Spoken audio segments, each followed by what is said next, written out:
time, and I will give you a definitive verdict on whether video games are stupid or not. Okay, Nero, are you there? Oh, hello. Yes, I am, of course. What do you prefer, Nero or Milo Yiannopoulos? Well, none of them are my name. You can call me whatever you like. I mean, I get very irritated in real life. People come up to me and say, "Oh, you're Nero." It's Milo, but you always call me Nero. That's fine. Yeah, let's do Nero. I mean, you're the one who chose it as your moniker on Twitter. Well, aside from all the Christian burning, he was really cool, you know? Like, the elites hated him, but the people loved him. He was artistic, he was sadistic and hilarious. I just thought he was great. He was the guy playing the violin, right, when Rome burned? Right, it's rumored that he started the fire himself because he wanted to level large parts of the city in order to build his Domus Aurea, his golden house, which he then did. Oh my God, what a prophetic term to describe you and your war on social justice warriors. Right, just sitting watching it burn so I can build my golden house. It's exactly what's been happening. I mean, when I met you, you were just a lowly tweeter who had a column on Breitbart, and now you've got a whole vertical in your name. Well, they didn't actually call it Big Milo, which is what I was hoping for. I suggested this because, you know, Breitbart has all these like big Hollywood, what are the other ones? All these other ones. And I wanted to call it Big Milo, but in the end they said no. So we've called it Breitbart Tech, but it's basically just me. Lots of me. All Milo, all the time. I'm worried it's a little too much of you for your own sake. Your first night, you did what, an 8-hour podcast? I did an 8-hour live stream, yeah. I was on for 8 hours with a huge list of people. Yeah, no, it was fun. It was good. Can you turn him up, Brad? I can barely hear him. You're going to burn out if you keep doing that. No, it's fine. What I do actually is I sleep a load like 2 or 3 nights a week, and then the rest of the week I sleep like 2 or 3 hours. So I have a system, and when I get up in the morning, I don't play with my phones or do anything for the first like hour and a half. I just get up, chill, have some food, read papers like in real newspaper paper. And then I don't really start my day until I've like had some chill out time. So I'm managing it very well. I'm not going to end up dead, don't worry. Okay. You know, you look like a superhero who is on his downtime, like your Kid Flash or something, and this is your normal civilian wear until you hear about a rape or something.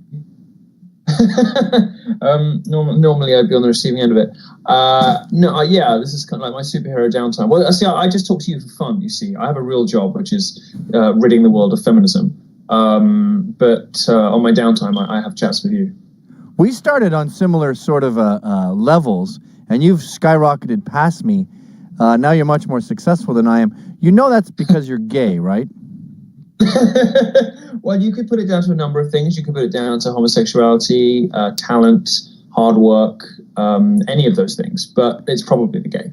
But we're equally talented and we've worked equally hard. But because you're gay, Breitbart can put you in by the front window and it sort of absolves them of any sort of conservative stereotypes. Is that what you think? Yeah, we see the same with blacks and with women. Right. Well, you see, in almost any other conservative publication, you'd probably be right. I just don't think Breitbart gives a flying toss if anyone thinks they're homophobic. And I don't think that that's the kind of company that would bother with gay window dressing. Did you program your computer to go ding every time you make a good point? It's like I'm on a chat show, game show. I just get no, I don't know what it is. I just bought a new computer today and it's got so many notifications and things. I don't know what it's doing. Close those. Okay, let's get down to brass tacks here. This is the Gamergate special episode. I will have already explained all the basics at the beginning, but what's going on at South by Southwest? It sounds like we're the bad guys in this scenario. No, we're never the bad guys. We're the crusaders for truth and justice. So there was a Gamergate panel that wasn't called that. Good point. There's a Gamergate panel that wasn't called that, and an anti-Gamergate panel that wasn't called that. One of them focusing on ethics, the other one on harassment in video games. Got it. So annoying. Good point. They were both cancelled. Now South by Southwest, under pressure from liberal media and from feminists, has said, well, we're bringing it all back, but we're gonna put it in a harassment day. It's going to be a whole day of these sleazy, grubby, overweight, blue-haired feminist harpies whinging and lying about how much abuse and harassment they get on the internet. You know, the fact that people dare to disagree with them on the internet. You know, the definition of abuse and harassment having now been widened so far that it means somebody was mean to me on the internet, somebody ridiculed me or criticized me or didn't agree with my, you know, brilliant analysis of why a video game X is the most sexist thing since rape or whatever. You know, these people are preposterous that they manage to bully festivals because the festivals just want a quiet life. They just don't want to deal with the hassle. They manage to bully these festivals and using their friends in the media to erect these shrines to their own victimhood. And so now we have South by Southwest Harassment Day. That was for shrines to their own victimhood, which is a good expression. Now we have this entire. So anyway, I'm going to go to South by Southwest's Harassment Day. I'm going to take a video camera and hopefully they'll let me in. If they don't let me in, then I'll have to just report from outside and I'll ask people what the worst harassment they've ever experienced is and, you know, see just how harrowing it is being a social justice warrior on Twitter. So you're not on any panels? Well, they wouldn't let me anywhere near the place. Are you joking? But originally they might have, because you said it was originally a Gamergate panel and an anti-Gamergate panel. No. So it was different people on the panel. It wasn't me. Because I had no interest in going to Austin. It's about the only bit of text. This is really good. I swear I'm not doing this. I swear I'm not doing this. You've got a lot of good points according to the robot. There's been no dings for you so far. No dings for you. No dings for you. No, so I had no interest in going to Austin. It's the only bit of Texas I have no interest in visiting whatsoever. Houston, great. Dallas, I love. Texas is wonderful, but Austin. I had no interest in going. I wasn't on the panel originally. Now I definitely won't go on because now they have handed the day over to the whinging warriorettes of Tumblr and Twitter. So, yeah, I'm going to go with a camera crew for Breitbart, and we're going to see just how harrowing these poor internet social justice warriors' lives really are. Well, that's funny because they talk about equality and they want to be just like the big boys. Then they come into a big boys forum like video games where you blow Martians' heads off. They say this sucks. And then, like all boys, the boys fight back and say, well, fuck you. And then they go, whoa, fuck me. Well, so you got a point then. It's what I call quantum superstate feminism, and exists in perpetual aggressorship and victimhood. You know, these people will lob shit over the wall, and then the slightest dribble of piss backwards, and they scream blue murder, having been the instigator of all of it in the first place. They throw out the most absurd, obnoxious, and ridiculous provocations into the internet. And then if anybody dares to disagree with their ludicrous and purposefully provocative statements, suddenly they're being harassed and abused. I mean, it's amazing they've got away with this for so long. It is incredible that this con trick has worked for as long as it has. Well, here's what I don't get, though. Are we not also a little ignoble? Did we not also call in death threats and have the original Gamergate thing shut down at South by Southwest? That sounds like it was our guys who were saying, don't have these bitches on, cancel it. You hate gamers. You said gamers were losers. You hate gamers. Why are you saying our side now? You're trying to reposition yourself as a Gamergate icon. I think it's lame to play video games as an adult. The purpose of this show is for me to try to understand. But when I say our side, I'm talking about free speech. I'm coming at it from a Voltaire. It seems to me like you've realized you took the wrong strategic approach to the video game question. No. And now you're trying to repent and see if the gamers like you. It is queer to play video games as a grown man.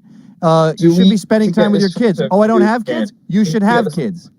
Do we need your leather chaps photo out again? I mean, you, Gavin McInnes, do not get to call anything gay ever again for your whole life. Okay? Those were black pants that you turned into chaps.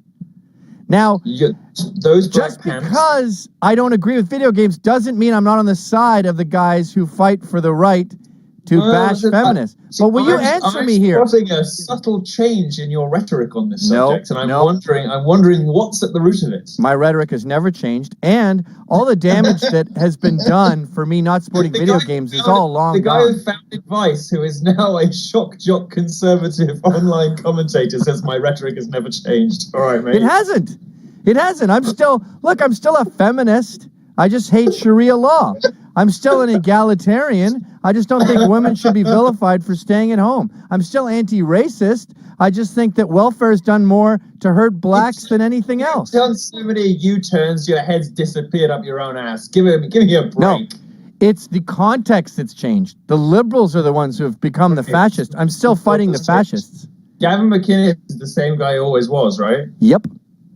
I do agree with you on one point, which is that people who think of themselves as reflexively left-wing, people who think of themselves as being liberal on most social issues, cultural libertarians, if you like, have found themselves alienated by the modern liberal establishment, by modern progressivism, which is, very controlling, authoritarian, doesn't like sex, doesn't like, fun very much, doesn't like drinking, doesn't like drugs. And I can understand how you, as a sort of, I would call you a cultural libertarian, I think, would be quite disorientated by that, and would find it difficult to identify anybody on the current political left, on the progressive spectrum in the media and politics, to identify anybody that you really relate to there. So I think in that regard, you're right. I'm being a little bit mean. In that regard, you're right. I think the circumstances have changed. Yeah, to be clear, though, Milo, I'm not disorientated or finding anything difficult. I don't give a fuck. I'm happy to fight anyone. So when these faggot pussies change the rules and say, now we're about big government and maximum censorship, I'm happy to pick them up and throw them across the room. It's not like I sit at home going, this is puzzling. See, there you got a point for that. That was good. Yeah. No, I understand that. Still, I take the point that you're living in a different environment than 10 years ago. So to some degree, you have been where you sit in the media landscape, in the ecosystem, where you sit in the galaxy of online commentators and right. media personalities. Right. You've been sort of buffeted over to the center-right libertarian. Hey, I don't play video games. I don't get it, but I will defend to the death your right to play them in any way, shape, or form. Who's this Randy Lee Harper chick? Oh, she's the insane whale of Twitter. She is oh God. Oh. So she's basically sort of the worst example of a very stupid, like very unintelligent. She's a really thick person, which always upsets me. Very unintelligent. Can you pull up a picture of her, Rat? What's that? I was telling Rat to pull up a picture of Randy Lee Harper because even her face seems to personify the far left. She's steeped in grievance culture and victimhood. She lies all the time. This is a professional feminist activist who created a block bot. So if you never want to hear from anyone you ever disagree with, you can block them all on Twitter preemptively, so you never have to hear a dissenting opinion. It's the sort of thing that was so brilliantly satirized by South Park last week or the week before.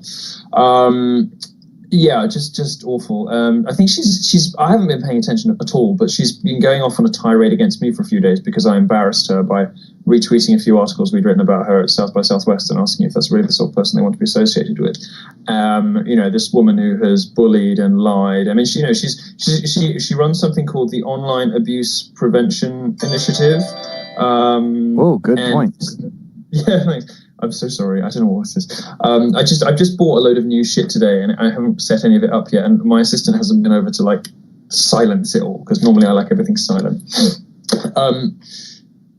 She runs this sort of online abuse prevention initiative, whilst being probably the most obnoxious and consistent abuser herself on the internet that I can think of.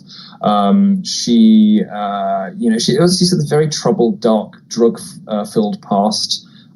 This very sort of troubled cry for help behavior, like dyeing her dog blue, all this kind of nasty. Yeah. Well, animal cruelty is always one of those things you can tell. You can tell when somebody's not quite right. And yeah, just probably one of the worst people on the internet. And she's awful woman. Very bored and lonely and spiteful. One thing I don't get about all these women is every time you check out their profile, it has a fund me page where you can just send them money.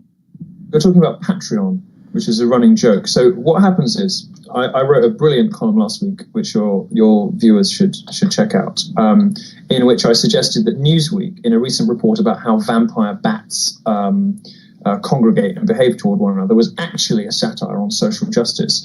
Vampire bats, as you know, they all congregate, they groom each other, they regurgitate blood into each other's mouths. The effect being that they sort of will. This is in the same way that feminists will share each other's blog posts when the outrage train is far away. They will. They all share money using this thing called Patreon. And so somebody will pledge to give somebody else like $50 a month just for existing, just for being there. And it's primarily used as a means for white middle-class feminists who don't want to have a real job to leverage white middle-class guilt on sort of, beta males and man babies of the sort of Gawker, Vox, BuzzFeed kind of universe. So it's white men sending them this money. They hate the patriarchy, and then they beg the patriarchy for handouts. Exactly. In just the same way that when, Anita Sarkeesian or whatever complains that, the depictions of women in video games reinforce damsel in distress stereotypes. What does she do? The first sign of criticism on the internet, calls the police, or whoever. These women are incapable of functioning without the money and support and kind words and institutional backing of men. They could not exist without them. Yet they spend their entire life capitalizing via white male guilt on men who think that if they're nice to these sorts of women, they might perhaps get a hand job. But it's a very sad, very ugly, very kind of tragic development in the internet. But it's interesting. It's interesting, and I take heart in all of this stuff because I recognize, because I'm a tabloid journalist, really. I write for the masses. I write for everyone, and I've noticed the public mood has shifted very sharply away from these sorts of people. This is why South Park felt able to do all of the, all these 5-6 episodes they've already done about social justice. And it's why, for example, that in just 2 years, the number of women who identify as feminists in the United States went from 28 to 18%. Because women have identified what the rest of us have seen because we have been watching more carefully, which is that modern feminism has turned into this sort of gruesome victimhood and grievance-oriented third-wave intersectional blue-haired overweight hell. And women want nothing to do with it because they recognize it's bad for women and it's bad for men, and they want nothing to do with these women. They think these women are horrible. These women are horrible, toxic, poisonous, awful influences on everyone, and they're driving the sexes apart. Now, most women have now realized that, and most women want nothing to do with feminism. And I think people in general, the population in general, although they're more comfortable with censorship and with surveillance in principle than you or I might be as a journalist, they don't like being told what to do by these fucking weirdos. Well, it's the liberal ethos in a nutshell. What they do is it's creative destruction. They want to destroy society and then rebuild it back up in their image, like Nero, the first part. But they have nothing to replace it with. So they say capitalism is evil, the patriarchy is wrong, and then they go, fuck, I have rent bills. Can you give me money? I broke the system. Exactly. It's like I hate the white male patriarchy. I fucking hate, kill all white men. Daddy, could you pay my tuition? That's exactly what's happening. And you see this, what they don't understand, because none of them have any sort of political or historical, social, and no education whatsoever. Very stupid people, very undereducated people. What they don't understand is that the strength of capitalist democracy, is bound up with freedom of speech, their right to say whatever they want, and that what makes that system work globally is the stability and interconnectedness of institutions, right? Whether it's banks or centers of learning. When you start to tear those down, which is what the radical, progressive, feminist, activist left wants to do, destroy the banks, destroy the government, destroy the media. When you tear all those institutions down, you leave a vacuum that can only be filled by totalitarianism, by authoritarianism. This is what Putin wants to do. This is why he wants to he wants to sort of tear down, and the Chinese do too. To tear down Western institutions and help to either fund or agitate for their destruction. Because these are the conditions under which dictators can step in. The problem is that there's nobody on the progressive left intelligent, hardworking, or charismatic enough to be a dictator. They're just petty vandals. Right. Well, the hardworking, I think, is a huge point, because if you're going to wipe out this society, or even just I'm going to take over video games and make them egalitarian. I'm going to design my own video games. And then what do? They use a Word doc basically and make it Depression Quest, which is just. I did this. I made a launch of Breitbart Tech, our new vertical, which is at breitbart.com/tech. I made a new video game called Journalism Quest, where I took somebody through the process of writing ethically about video game journalism. It was structured. It was inspired by my hero Zoe Quinn, and I now have equal claim to being a video game developer, as she does, because these people call themselves video game developers. They have no skills to speak of. They've never worked an honest day in their lives, and they depend instead on the patronage, literally with this Patreon system, and also figuratively from the media. Always male journalists, by the way. Yeah. Always male journalists. Rely on the patronage of men to fill their bellies. Well, the irony here is the best thing for these feminists is to bring sexism back. Oh, it is. Well, the good news for them is not just, there's two things are happening. One is there's a resurgence of what looks like misogyny, but is actually just men reasserting themselves rightly after 2 decades of being ridiculed and abused. There's a resurgence of masculinity, although it will be characterized in the media over the next 10 years as misogyny. You can look out for that. But the other thing is that's them failing. But even to the extent that they win, the victories they gain actually only help to strengthen the patriarchy. There's some great articles about this, so I encourage your viewers to look this stuff up. The problem with sort of third wave intersectional feminism is that if it fails, the patriarchy reasserts itself. If it wins, the patriarchy reasserts itself. These people haven't really thought this stuff through because they're not very smart. Yes. Well, all they're good for is fucking, ironically. They all have very dark. This is something I've noticed about feminists, and you've probably noticed this too. All the intersectional third wave feminists I've looked into all have dark sexual histories. Now, I don't find those sexual histories shameful because, frankly, I have no right to call anybody else's sex life shameful. But they evidently find them shameful because they've spent the rest of their lives atoning for them in some way by adopting these silly feminist principles. But if you look into the history, look into the background of all of these feminists, whether it's Shanley Kane, who's a Silicon Valley feminist, or Randy Harper, or Zoe Quinn, all of these women have histories of BDSM and sexually abusive kinks and obsessions with hyper-aggressive masculine boyfriends. Yeah, they all want to get slapped around and fucked hard. Fucked and beaten. Now, I want to get fucked and beaten, but I'm honest and open about it, and I haven't gone on a crusade to try and stop other people getting fucked and beaten.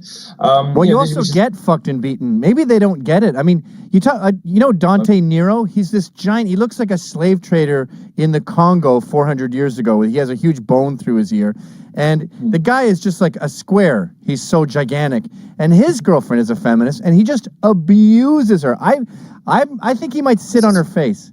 This is what they want. You see, it's always the people who scream the loudest, who want to police other people's sex lives the most enthusiastically, who themselves are fascinated, are obsessed with being ritually humiliated.